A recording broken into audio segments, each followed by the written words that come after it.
In case you haven't already heard, America is beefing harder than Death Row and Bad Boy at the Swords Awards right about now over two words: due process. Now, unless you have a real good understanding of American history and the creation of the American democratic system, you probably don't really understand exactly how deep this beef really is. But regardless of what side of the beef you decide to join in on or what side you agree with, at the end of the day, I think there are two things that's really missing in this conversation right now. One, what exactly is due process?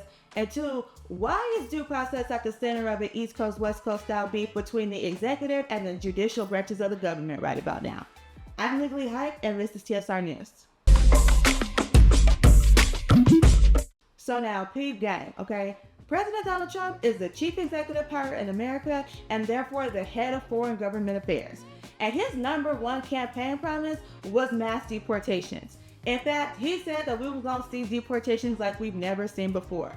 But what he also said is that he would start with the worst first.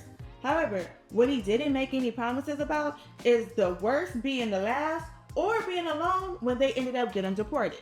So now the president has declared a national emergency, which some would describe as war language, to describe what his administration has deemed an illegal migrant problem here in America, where basically dangerous people who are part of vicious foreign gangs are coming over here to America, they're committing crimes, they're causing harms in our community, he not having it, they gotta go.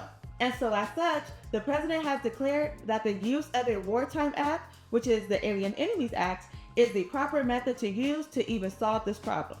He has therefore labeled certain foreign gangs such as MS-13 a terrorist organization. Therefore, anyone who is identified as a member of MS-13 can and likely will be deported as a foreign enemy to America. So now think about it like this, okay? One day, one of your ops walk through the front door of your mama's house and they come to sit down and eat dinner at your dinner table. You're not gonna want them to sit there, okay? At that time, we may not even know they're your ops. It may not even be for sure that those are your ops for real. But to you, they look enough like your ops, they gotta go, you want them up out of there. Now, on the other side, the narrative might be, look, we not saying they're not your ops. We not saying they are the ops. But what we are saying is that there are certain processes and procedures that are due before you just kick somebody up out the crib. And the way we do things around here is that we go through that process, the process that is due process, okay, before we just go removing people.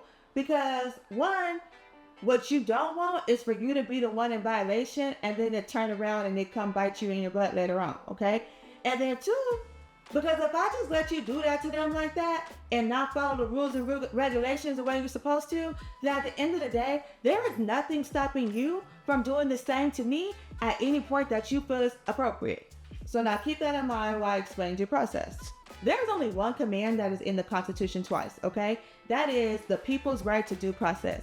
It is applied to the feds through the 5th Amendment, applied to the states through the 14th Amendment.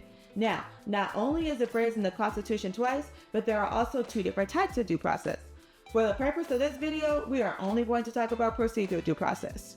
Under procedural due process, the command is this: if the government, and that's anybody from the police to the president and the people in between, okay, is going to try to take away your life, basically meaning unalive you, your liberty, meaning not allowing you to live your life the way you want to live peacefully and freely without them being on in your business, as long as you're not breaking the rules and harming people, right? Or your property, meaning anything that belongs to you. If the government is trying to infringe on any of those three things, then you are obligated as a person in America, whether you a citizen, a resident, a visitor, whatever, if you're on America's soil and you're the person involved in the conflict, then you get to go before a third party and basically say, excuse me, third party, I think the government got me messed up right about now, okay? I don't think they following the proper processes and procedures before they get ready to do what they getting ready to do to me, and it's gonna cause me harm.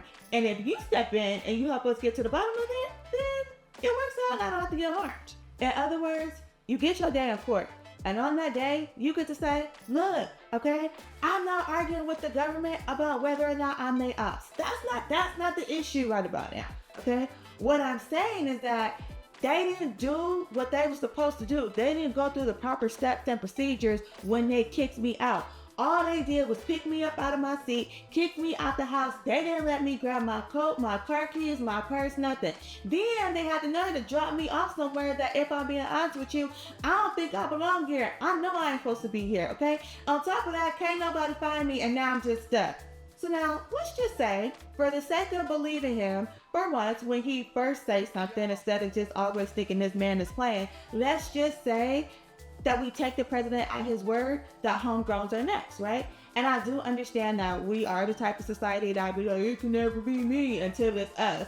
But let's just say, right, for the sake of argument, that your name comes up on a list of people to be kicked out of the country and sent off to a prison somewhere, whether it be on purpose or on accident.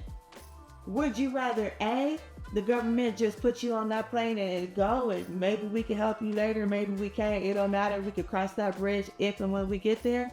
Or B, would you want your day in court first? Let us know in the comment section below.